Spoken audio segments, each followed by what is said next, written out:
కన్యా రాశి 2025 డిసెంబర్. మిత్రులారా, మీకు నా వీడియోస్ నచ్చితే కనుక లైక్ షేర్ సబ్స్క్రైబ్. ఓహో, వెరీ గుడ్ కార్డ్స్.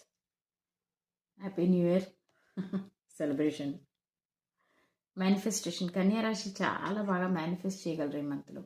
ఏదైనా అనుకోండి, టార్గెట్ చేసుకోండి. 21 days మేనిఫెస్టేషన్ రాసుకోండి, జర్నలింగ్ చేయండి. It is very good. Meditation కూడా చెయ్యాలి, ఎందుకంటే కన్యా రాశి చాలా ప్రతి ఒక్క విషయాన్ని ఒక డిటెక్టివ్ లాగా చూస్తారు. దానివల్ల కొంచెం ప్రాబ్లమ్స్ కూడా అవుతాయి ఫ్యామిలీలో. కూలంకషంగా చూడటం, ఎదుటి వాళ్ళని నమ్మకపోవటం, ఇవన్నీ చేయటం వల్ల వచ్చింది నష్టం మీకే. So health, wealth, happiness. Health అయితే బాగానే ఉంది, కాకపోతే మీ విజ్డమ్ తోటి మీరు ఎక్కువ సంపాదించాలి ఈ మంత్లోని, నెక్స్ట్ ఇయర్ కూడా. కొన్ని మిస్టరీస్ ఉన్నాయి మీ లైఫ్లో, అన్లాక్ అవ్వట్లేదు. అవి కొన్ని సమస్యలు ఉన్నాయి. ఈ సమస్యలు అన్లాక్ చేయాలంటే మీరు 9910567504 ఈ నెంబర్లో వాట్సాప్ చేయండి. మీ సమస్యకి సమాధానం దొరుకుతుంది. సమాధానం కాకపోయినా మేము కొంత సొల్యూషన్ ఇవ్వగలం. మీలాగే మేము కూడా మనుషులమే. ఫైనాన్షియల్ ఇష్యూస్ ఏమైనా ఉంటే అవి ఈ మంత్లో సాల్వ్ అవుతాయి. మీకు ఇయర్లో చాలా ఫైనాన్షియల్ అప్ డౌన్స్ చూశారు మీరు. ఫ్యామిలీ కనెక్టెడ్ ఇష్యూస్ కూడా చాలా ఉంటాయి. అవన్నీ కూడా ఇప్పుడు ఫైనాన్షియలీ కొంత సొల్యూషన్ దొరికే అవకాశం కనబడుతుంది. So you will be great doing it your work. Next let's talk about wealth.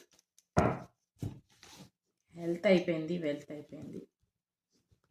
Happiness, that is relationship. నేను కొంచెం కన్యా రాశి రిలేషన్షిప్ గురించి. కర్మ కనెక్టెడ్ ఇష్యూస్ ఉంటాయి, ఎలాగో అది మనం చేస్తూనే ఉంటాం. డ్రీమ్ క్యాచర్ అంటే ఫైనాన్షియల్ గ్రోత్ అయితే ఎలాగో వస్తుంది. కొత్త ప్రాజెక్ట్స్ ఏమన్నా అనుకుంటే మాత్రం గ్యారంటీగా చేయగలరు మీరు. ఫ్యామిలీ కనెక్టెడ్ చాలా డెడికేషన్తో చేస్తున్నారు. ఫ్యామిలీ వాళ్ళు ఎవరు మిమ్మల్ని అర్థం చేసుకోవట్లేదు అనుకుంటారు, కానీ అందరూ అర్థం చేసుకుంటారు. ఫైనాన్షియల్ గ్రోత్ అయితే చాలా బాగుంది. నెక్స్ట్ పార్టీ కూడా ఈ మంత్లో ఎక్కడో దగ్గర వెళ్ళే అవకాశం ఉంది. డిసెంబర్ కాబట్టి అందరికీ ఆల్మోస్ట్ అవే కార్డ్స్ వస్తున్నాయి, సెలబ్రేషన్ కార్డ్స్ వస్తున్నాయి. బ్లాసమ్ కార్డ్ వచ్చింది. కెరియర్లో ఏదో ఒక గ్రోత్ అన్నది జరిగింది, కానీ హార్డ్ వర్క్ ఇంకా చేస్తూ ఉండాలి మీరు. అనుక్షణం మిమ్మల్ని మీరు ప్రూఫ్ చేసుకుంటూ ఉండాలి. ఆఫీస్లోనే ఇంటా బయట కూడా మీరు ప్రూఫ్ చేసుకోవాలి. కొన్ని పాయింట్స్ మీ సీనియర్ బాసెస్ కానీ మీ సబార్డినేట్స్ కానీ మీ మాట వినరు, మీరు చెప్పింది వాళ్ళు అగ్రి అవ్వరు. సో అదే రకంగా ఇంట్లో కూడా అలాగే ఉంటుంది. కొంత అగెన్స్ట్ ఎమోషన్స్ ఉంటాయి ఫ్యామిలీలో. Now let's see the relationship. ఎవరైతే రిలేషన్షిప్లో ఉన్నారో కన్యా రాశికి మంచి సపోర్ట్ ఉంటుంది. పార్ట్నర్ సపోర్ట్ చాలా బాగుంటుంది. నెక్స్ట్ బాగా చూసుకుంటారు.